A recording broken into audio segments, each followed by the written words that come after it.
and there are the desires which create incompletion in us. For example, like the conflicting, contradicting, and complicating desires. These three desires contradict each other, conflict with each other, and create confusion with each other. So when we drop these three types of desires, we'll be able to live and manifest all our realities. So every action of our has been due to the pull and push of each other's ego, each other's desire, and each other's emotions. So like this, when you look at yourself, your life, you will clearly see all of our actions has been arising due to the pull and push of other person or ourselves ego, desires, and each other's emotions.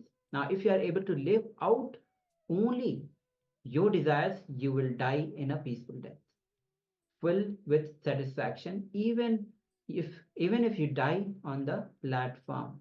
Yes, if you live your whole life with a borrowed desire, you will never see a real fulfillment. And even if you are living in a marble house, you will have a prolonged death, pulling and pushing and unable to get liberated from the unfulfilled desires.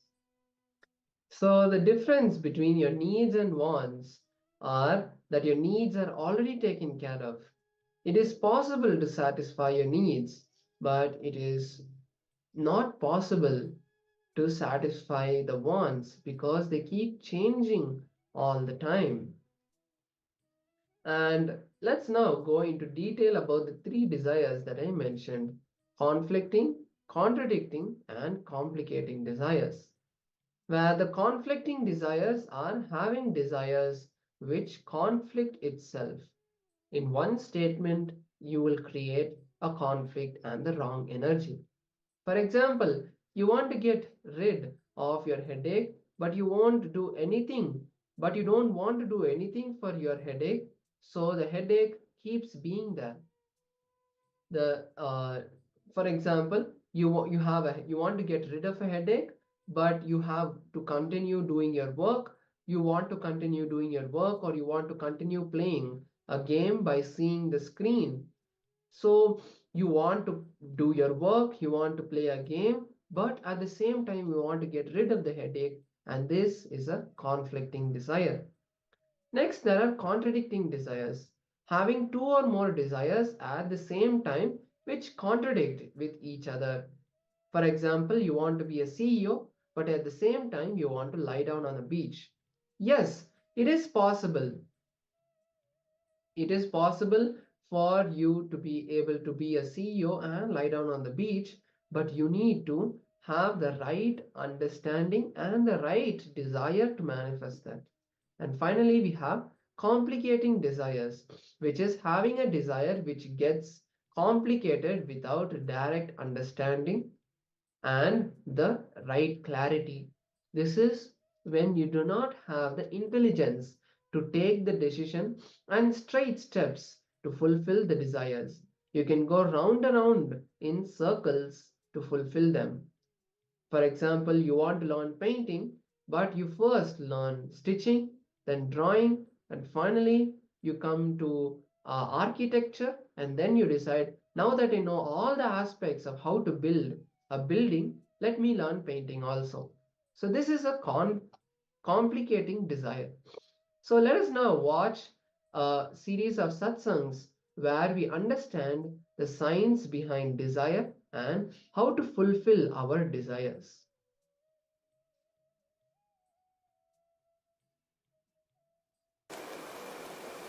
See, there are patterns inside you,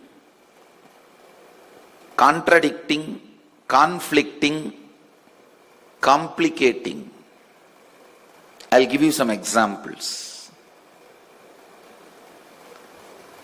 One side, you will have a desire.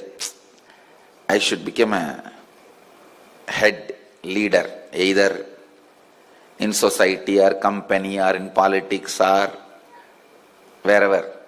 I should become CEO, live a very respectful life. Other side you will feel, I just want to throw everything, dump everything, go and lie down in the beach, vacation house, or go and settle down in the ashram.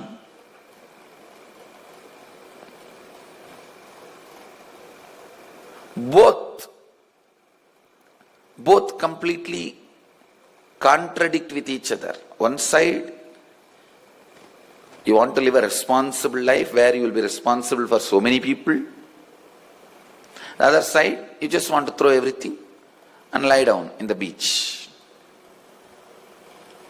Many people think ashram life is a retired life. No. If you come here, then we will teach you. Ashram life is no tired life, not retired life.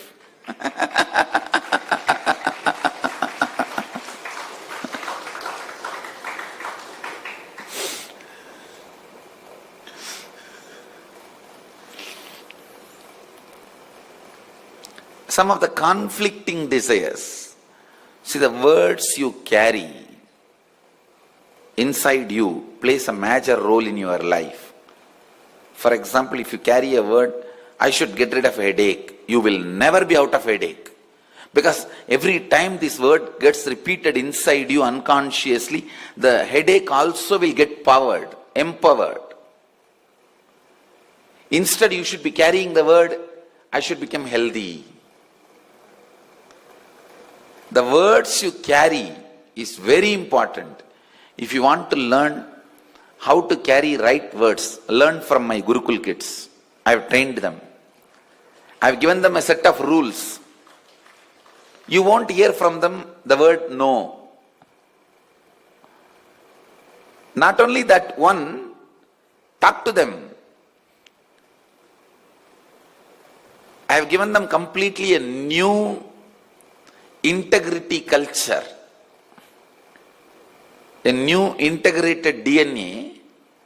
The very words they utter will not be conflicting.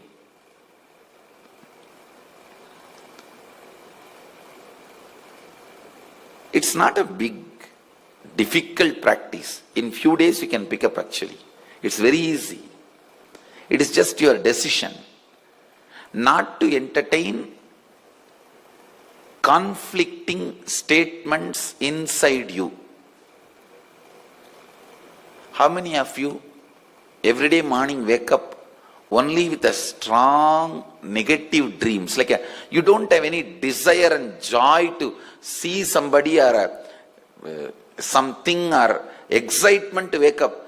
Just you want to get out of some space, so you wake up. How many of you have this problem? Raise your hand. You all need to learn this integrity with the words. Please understand. Once you learn integrity with the words, your dream will be so pleasant, pleasing. Even in dream, you will not be heavy on you. Being heavy on you, even in your dreams, is because there is complicating thought trends in you, or conflicting thought trends in you. Actually, conflicting thought trends, when they become strong, it becomes complicating thought trends. Listen. I am talking to you about your inner thought trend. If you are constantly uttering a word like I have to get rid of headache, this fellow is a big headache, this work is suffocating, all these 4-letter words. If you decide to learn a non-conflicting thought trend, non-contradicting thought trend, non-complicating thought trend, suddenly you will see your whole life is filled with such a beautiful desires, and where you are able to enjoy. Desires give life to you. They are prana, fuel to you. Desires are not wrong, but having complications in your thinking, contradictions in your thinking, conflicts in your thinking. I have seen people, they want name and fame, but they will be working in a field where they will make only money. You will never be satisfied. Once I have money, I will have a name and fame. No.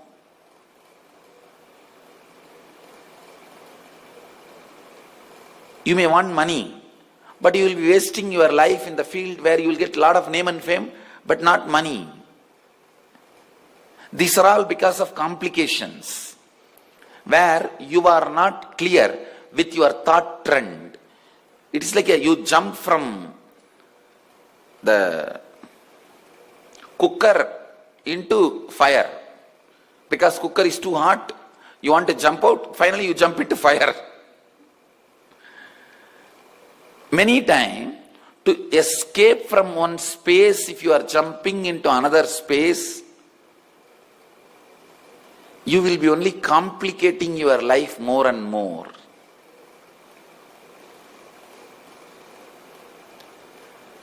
Conflicting, contradicting, complicating desires are the patterns which you store in pranic layer and disturb your mental health. I tell you, the pure desire is pure prana, and without desire no life can exist.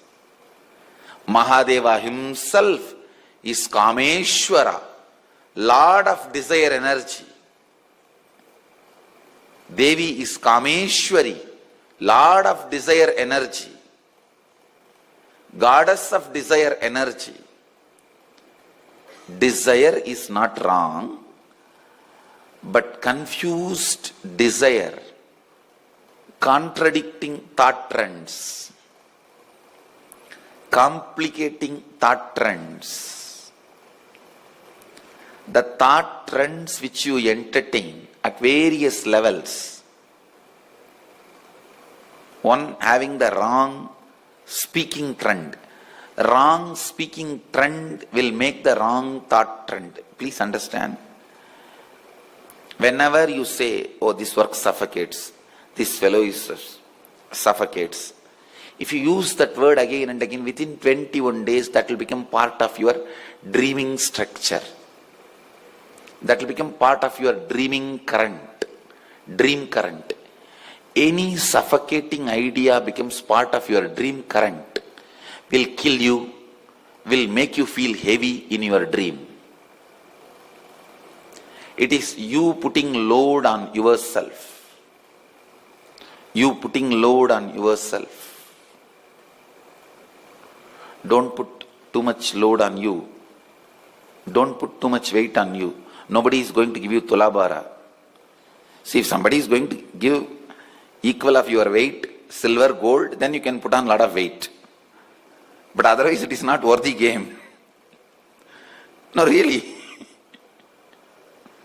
Understand, nobody is going to give you tulabara to put on weight. The complicating thought trends makes you heavy. Complicating thought currents makes you suffocating, painful. Even when you shift from one conscious state to the other conscious state, like a dream to the waking state, you will see so much of heaviness, feeling like tired, bored. Let's spend few minutes and dig out what kind of a thought trend we are cherishing. What kind of a thought trend we are enjoying. Let's identify contradicting, conflicting, complicating thought trends, the desire trends. Actually, if this layer is complete, if your conflicting, contradicting, complicating desires are complete, you will have such beautiful dream space and deep sleep space. Your dream and deep sleep will be so light. Whole day you will feel fresh, alive, enjoying. With very less number of hours sleep, you will be able to handle your routine. With very less number of sleeping hours, you will be able to handle your routine. Once you do completion, I'll also give you some important tips to make your dream and deep sleep space beautiful, light.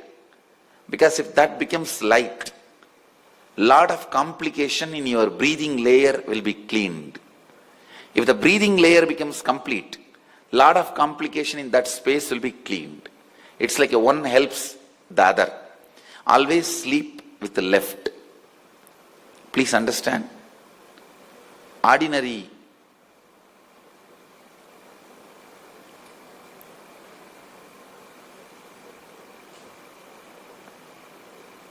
mind always tend to move in the right direction, right way you try to sleep. But decide consciously, lie down always on the left, and very simple pranayama, which you are going to do now. Once you do this process, when I am leading you into that pranayama, I'll teach you that. Just the simple pranayama. If you lie down left and do, your whole breathing layer will be complete within 21 days. Within 21 days, the heaviness, nightmare, difficult dreams, very suffocating space you go through during the night, during the dream or deep sleep will be disappear. It will be cleansed. It will disappear. You will have a very pleasant, beautiful, light sleep and dream state.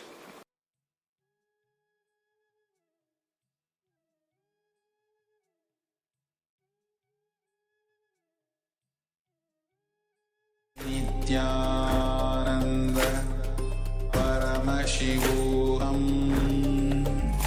Om Nityananda Paramashivoham Om Nityananda Paramashivoham Om Nityananda Paramashivoham Om Nityananda. Yes. So, with that beautiful satsang, let's now internalize these powerful truths. The first thing that Swamiji said was there's a difference between the needs and wants. Your needs are already taken care, but your wants keep changing as they are borrowed from others, and it is not possible to fulfill them. So, the three types of desires that we understood about were the conflicting, contradicting, and the complicating desires. And we saw an example for each of them. So finally, let us look into our life and see where we are facing this difficulty with the conflicting, contradicting, and complicating desires. So identify your contradicting, conflicting, and complicating desires by first looking into your life and listing down all the conflicting desires you have, meaning the same desires which have opposite energy. As we saw in the example, you want to get rid of your headache, but you also want to continue playing a video game on your laptop. So if you have to do that, you'll see the screen and that will cause a more headache. So this is a conflicting desire. Sorry, contradicting desire. So let us now begin this process. Start writing down some of the contradicting desires that you are facing in your life. When we know how to complete with these, then we'll be having the right desires in our life to manifest our reality. Let's begin.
Yes, let's now move to the next step. Now, let us look into our life and see for the contradicting desires. Now, the contradicting desires are where you see that one desire you have and another desire you have, but both of them are contradicting each other. Like in the example we saw, we have a desire to have a lot of money and do hard work, but at the same time we want to be lying down on a beach. How is the both in desires can happen at the same time? Either you have to work hard or you have to enjoy yourself in the beach, but we can't do both at the same time. So find desires inside you which are contradicting each other.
So now we'll be moving on to the next step. Now look deep into your life. Identify and list down all the complicating desires you have. Complicating desire means the desire where you are confused and do not have the clarity of what actions you need to take to directly fulfill them. For example, you have a desire to be a painter, but you do not have the clarity as how to make it happen. So you end up learning stitching, graphic designing, and so on before you finally get clarity on how to actually learn painting. So look deep into your life and identify all the complicating desires you have as was in the example. So let's begin.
Yes. So now let's move into the final completion to drop all of these patterns where we are going to be manifesting the Nitya Kriya, where by performing this Nitya Kriya for anxiety, all our fear will be removed, all our incompletion will be removed.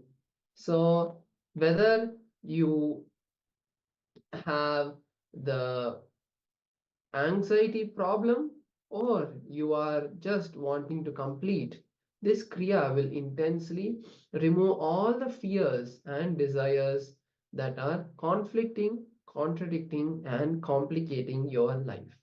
So, just a quick disclaimer for all those participants who are not watching us on the two-way video conferencing. We caution that you are practicing these techniques on your own risk. These techniques are not intended to be a substitute for professional medical diagnosis or treatment. Individuals with any type of medical condition, the elderly, children below 14, women, and women who are pregnant, we if you suspect that you are pregnant, we advise that you seek professional medical advice before practicing these techniques. So let's start with the first of the 5 steps, which is Matsyendrasana. So now we're going to be performing the Matsyendra Asana and we'll be projecting it as well. So basically, the Matsyendrasana is where stretch both of your legs and be seated. I also request all the participants to make sure that you are seated in a comfortable position, in a comfortable place where there is no disturbance. So stretch both of your legs and bring your right leg and place it over the left leg. So bend your left leg and place it on the right lap and then bend your right knee. Place the right elbow on the left knee and place your hand on the face and look backward. Fix the gaze at the center of the third eye. Just continue to be in this position as we move into the next step. So now from this position, we'll now be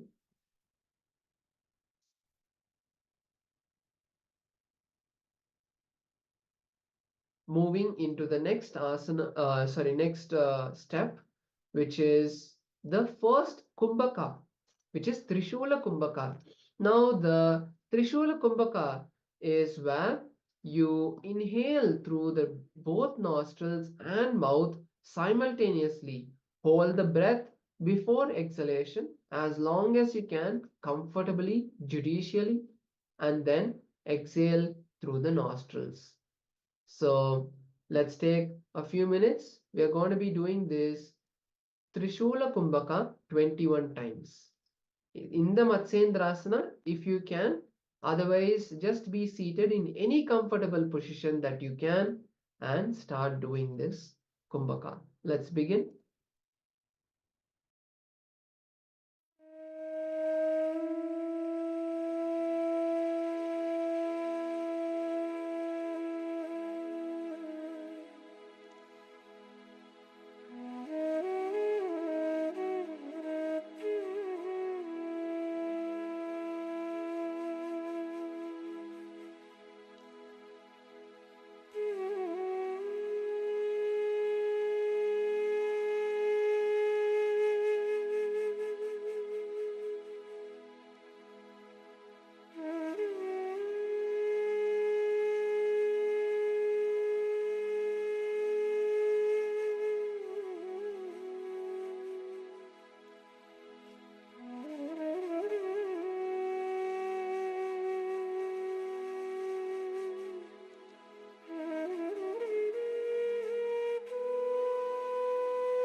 So now let's move on to the next step. We'll be performing Sitakari Pranayama.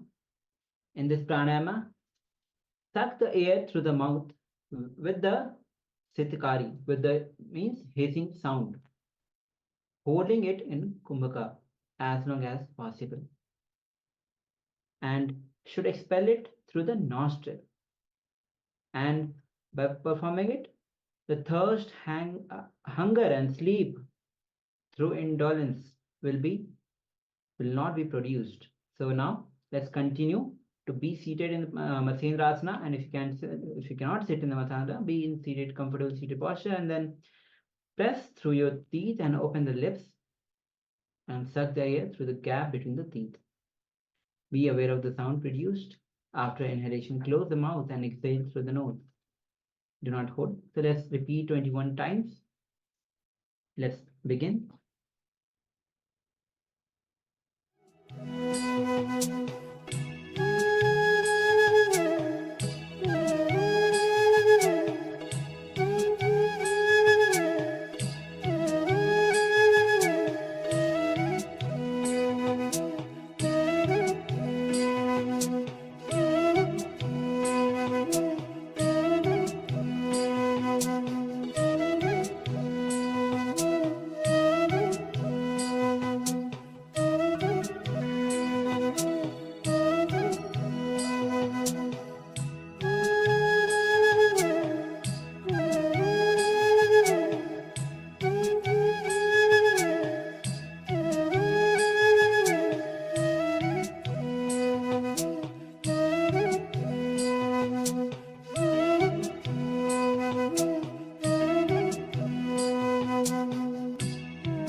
Yes, let's now move to the next Kumbhaka, which is Shitali Kumbhaka. Now continue to be seated in the comfortable position you are seated in or in Matsyendrasana, and protrude your tongue outside your mouth as much as possible. Roll the tongue, making it like a tube, and inhale through your mouth with the tongue in the form like a tube. After inhaling, close the mouth and hold the breath as long as possible, judicially, comfortably, till you feel that you can't hold anymore, and but making sure that you are not feeling any strain, and then exhale. Do this 21 times. We'll be exhaling through the nostrils.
Now we move to the final step, which is Trinetra Kumbhaka. Now continue to be seated in the Matsyendrasana or in the comfortable position you are in, and we'll be performing this 3-step Kumbhaka, which is inhaling through the right nostril, hold the breath without exhaling. Then, after you can't hold anymore, inhale through the left nostril and hold the breath without exhaling. And then inhale through both the nostrils as much as you can and hold the breath as long as you can. Exhale through the left nostril. Let's do this 21 times.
So with this, we come to the end of this Kumbhaka.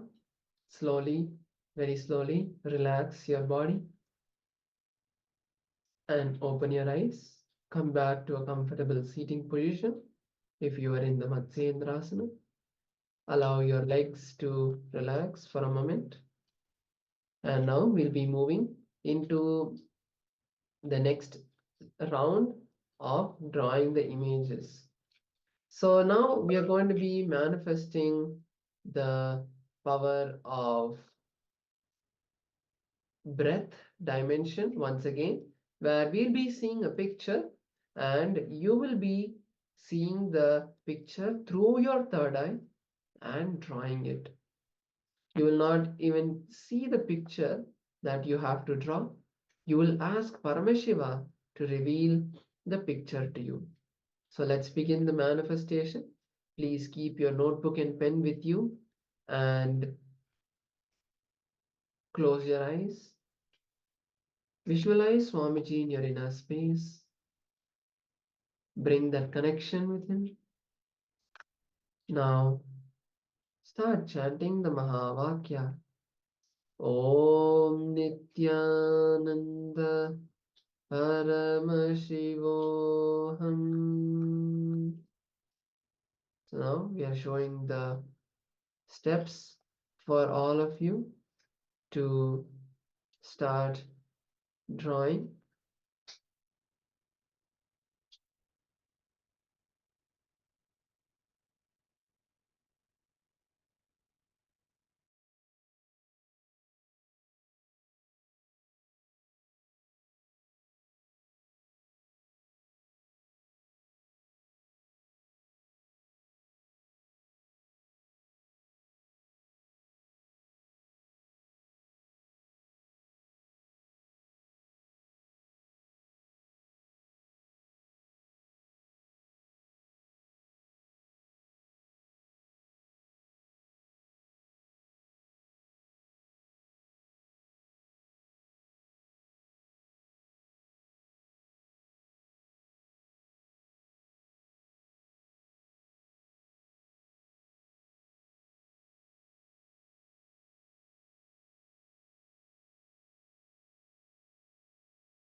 Paramashivoham. Om Nityananda Paramashivoham. Om Nityananda Paramashivoham. Om Nityananda Paramashivoham. Paramashivoham. Om Nityananda Paramashivoham. Om Nityananda Paramashivoham. Om Nityananda Paramashivoham. Paramashivoham. Om Nityananda Paramashivoham. Om Nityananda Paramashivoham.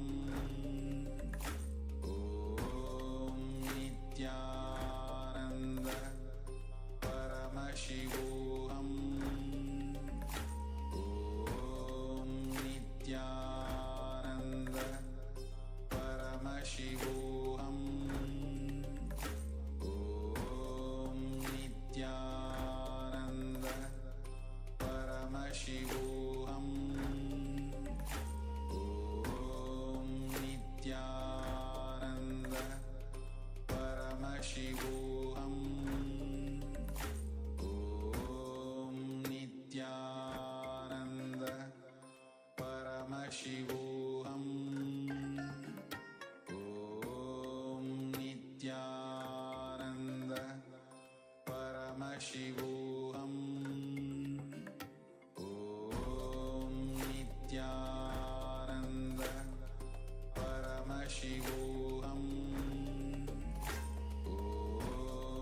Nityananda Paramashivoham. Om Nityananda Paramashivoham.